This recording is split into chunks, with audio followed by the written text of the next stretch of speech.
My name is Tyler Bennett. The auditorium smelled like warm paper, perfume, and dust shaken loose by too many footsteps. I stood in my white coat beneath the lights that buzzed like tired insects, the word doctor stitched over my heart, feeling heavier than any anatomy textbook I'd ever carried. Applause rolled across the room in soft waves, not for me, just for the moment itself, and I clapped with everyone else so no one would see my hands tremble. I kept searching the left aisle where my parents always sat at every school play, every science fair, every small victory that once felt big. 2 seats were taped together with my name on them in neat black marker. They were empty. The tape fluttered each time someone passed. It sounded like quiet laughter. When my name echoed through the microphone, the stage lights blurred. I walked, smiled, bowed my head, the choreography of success, while my chest felt hollow. In the parking lot, rain had started, turning the asphalt into a mirror that showed me twice. I took photos alone beside my car, the shutter clicking louder than my thoughts. My phone vibrated in my pocket. Mom. No congratulations. No, I'm proud. Just breath, distant music, and a crowded room I wasn't in.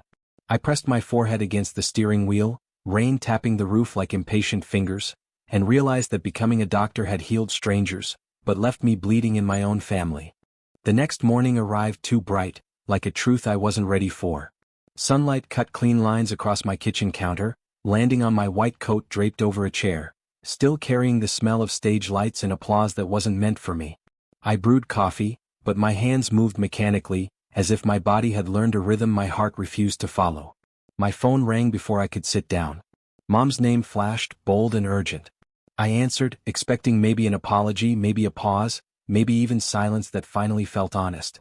Instead, there was excitement in her voice, sharp, polished, rehearsed. Tyler, your brother's graduation is coming up. We need $98,000 for the party, she said, as if she were asking for sugar. I stared at the steam rising from my mug. My reflection trembled inside it. 98,000?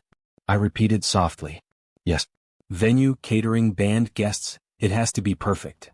Perfect. A word that never once applied to my own day. I opened my banking app, my thumb hovering. Memories slid in uninvited. Me studying at midnight while the house slept. Me stitching my first suture alone in a silent lab. Me sitting in that empty auditorium aisle. I sent $18. Then I typed, slowly, deliberately, he should keep studying. The line went dead. Outside, a siren cut through the neighborhood, distant but approaching. At first I thought it belonged to someone else's life. Someone careless, someone reckless, someone who deserved the noise. The knock came hard and sudden. 2 officers stood at my door, rain darkening their uniforms. Your mother filed an emergency report, one said. Behind them, the sky bruised purple, and I realized my family hadn't abandoned me by accident. They were pulling me back into a storm I had just survived. I opened the door wider, not because I trusted them, but because my heartbeat was already too loud to hide. Rain slid down their badges like small rivers. One officer held a tablet close to his chest. The other kept his hand loose near his belt, professional but cautious, as if I were fragile glass or quietly dangerous. I stepped back and let them in. My apartment suddenly felt too small, too bare, too honest. Your mother reported that you were in distress, the taller officer said. She said you might harm yourself. The words landed heavier than any accusation I'd ever heard in courtrooms during my rotations. I laughed once, short, cracked, wrong. I'm fine, I said, then hated how unconvincing I sounded even to myself. My coffee sat untouched on the counter, steam curling like a slow heartbeat. They asked questions I answered carefully, where I was last night, who I spoke to, whether I felt safe. Each answer felt like a stitch pulling tighter around my chest. My phone buzzed again on the table. Mom. Calling. Calling. Calling. The officer glanced at it, then at me. I didn't move. Through the window, rain flattened into thin sheets, blurring the streetlights into trembling halos. I saw my reflection, white coat still draped over the chair, my life looking neat from a distance but unraveling up close. Finally the call stopped. Silence settled thick and uncomfortable. One officer softened his voice. You're not in trouble, Dr. Bennett. We just needed to check. Doctor. The title felt foreign now. They left footprints on my hallway floor, dark and temporary, just like my family's care. When the door closed, the apartment exhaled. I sat on the cold tiles, rain drumming above me, and realized I hadn't been rescued tonight. I had been reported. After the officers left, the apartment felt louder in its quiet. The refrigerator hummed. Pipes ticked in the walls. Rain softened to a thin hiss against the windows, a sound that usually calmed me, but tonight it felt like a warning I didn't yet understand. I stood in the hallway staring at the dark footprints the police had left behind, then slowly wiped them away with a towel, as if erasing proof that my own mother had turned my home into a scene. I tried to call her. It rang once, twice, then went to voicemail. My brother answered instead, cheerful, careless, as if nothing in the world was tilted. "Tyler. Mom told me you were having a bad day," he said, music thumping faintly behind him. "Listen, don't stress about the money. We'll figure it out." I leaned my forehead against the doorframe. "She sent the police to my house," I said quietly. There was a pause, not guilt, just inconvenience. "Yeah, she worries," he replied like that explained everything. I ended the call and walked to my bedroom.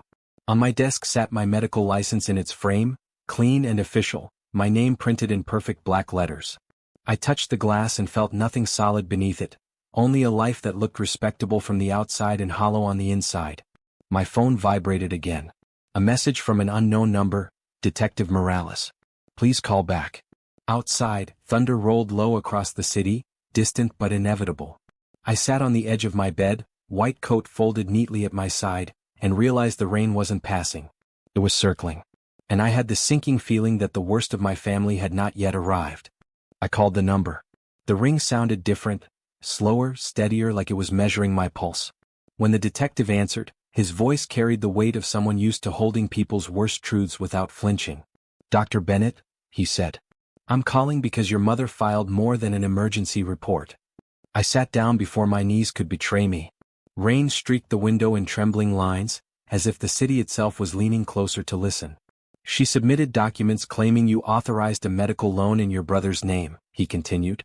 "The signature on the form does not appear to be yours." My breath stalled in my chest. I pictured my mother at the kitchen table years ago, pen in hand, head tilted, tongue pressed lightly between her teeth when she concentrated. I had trusted that posture my whole life. "Are you saying she forged it?" I asked, my voice smaller than I wanted. Silence.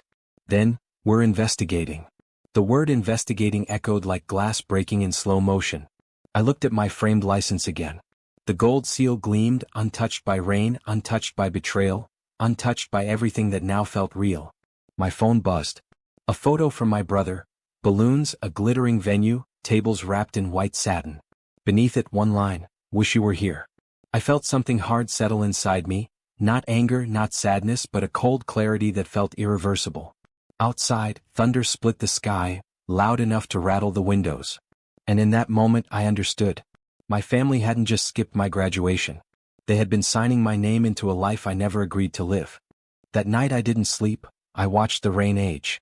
It softened, then sharpened again, tracing thin veins across the glass like a slow heartbeat I couldn't control. I sat at my kitchen table with every document I owned spread in careful rows. My diploma, my license, my bank statements, my old acceptance letters still folded along their stubborn creases. Paper has a smell when it's afraid, dry, dusty, and brittle. I recognized it. At 2:17 a.m. my phone lit up. "Mom." Not a call this time, a message. "You're embarrassing us. Fix this." I stared at the words until they blurred. I tried to imagine the woman who used to sit beside my bed when I was sick, counting my breaths, brushing my hair off my forehead. That version of her felt like a story I'd memorized but no longer believed. I called the detective back. He asked me to bring my handwriting samples, my emails, anything that proved I had never approved the loan. His tone was calm, not kind, not cruel, simply exact. The kind of calm doctors use when the room is bleeding. As dawn crept in, the rain thinned to mist. The city looked washed but not healed. I dressed slowly, buttoning my white coat as if it were armor I wasn't sure I deserved anymore. In the mirror, I hardly recognized myself, older in one night, quieter in my bones. Before I left, I stood in the empty auditorium aisle in my memory again. 2 taped seats. 2 missing parents. 2 versions of my life, the one I earned and the one they tried to write over. I stepped into the hallway, keys in my hand, heart steadier than I felt. For the first time, I wasn't walking toward my family. I was walking toward the truth, and it was waiting for me like an unsutured wound. The police station smelled like coffee that had been reheated too many times and paperwork that never slept. Fluorescent lights hummed above me while Detective Morales slid a thin stack of documents across the table. My mother's handwriting was familiar, neat, controlled, almost elegant, but the signature at the bottom was mine in shape only. The curves were too careful, the pressure too even, like a performance instead of a habit. I placed my own signature beside it. 2 names. Same letters. 2 completely different people. Morales studied them without hurry. She didn't rush, he said quietly. She practiced. The words sat between us like cold air. I stepped outside and the sky had finally cleared. Wet streets reflected buildings upside down, as if the city were asking me which version of reality I wanted to walk in. My phone buzzed. A video from my brother's party, chandeliers, dancers, fireworks that burst like expensive promises. Then another message from Mom. Why are you doing this to your family? I typed nothing. Instead, I drove to the hospital where I worked night shifts as a resident. In the stairwell I met a woman I'd stitched 2 weeks earlier. She recognized me and squeezed my arm in gratitude. Her skin was warm. Real. Alive. In that moment I understood something brutal and gentle at once. My family had needed my name, not my presence. My patients needed my hands, not my obedience.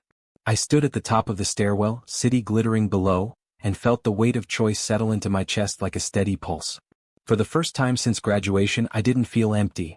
The morning of the hearing arrived clean, almost tender, the kind of sky that pretends nothing heavy exists beneath it. I sat in the hallway outside the legal office with my white coat folded across my lap like a quiet promise. Through the glass I could see my mother on the other side, back straight, eyes fixed forward, lips pressed into a line that used to feel like safety and now felt like steel. Detective Morales stepped out first. "They've withdrawn the loan," he said simply. "Your name is cleared."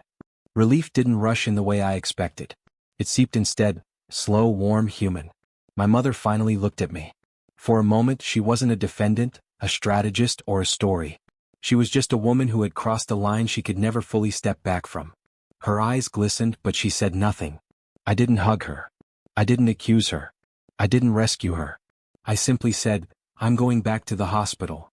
Outside, sunlight caught in puddles like broken gold. I drove with the windows cracked, the city breathing with me.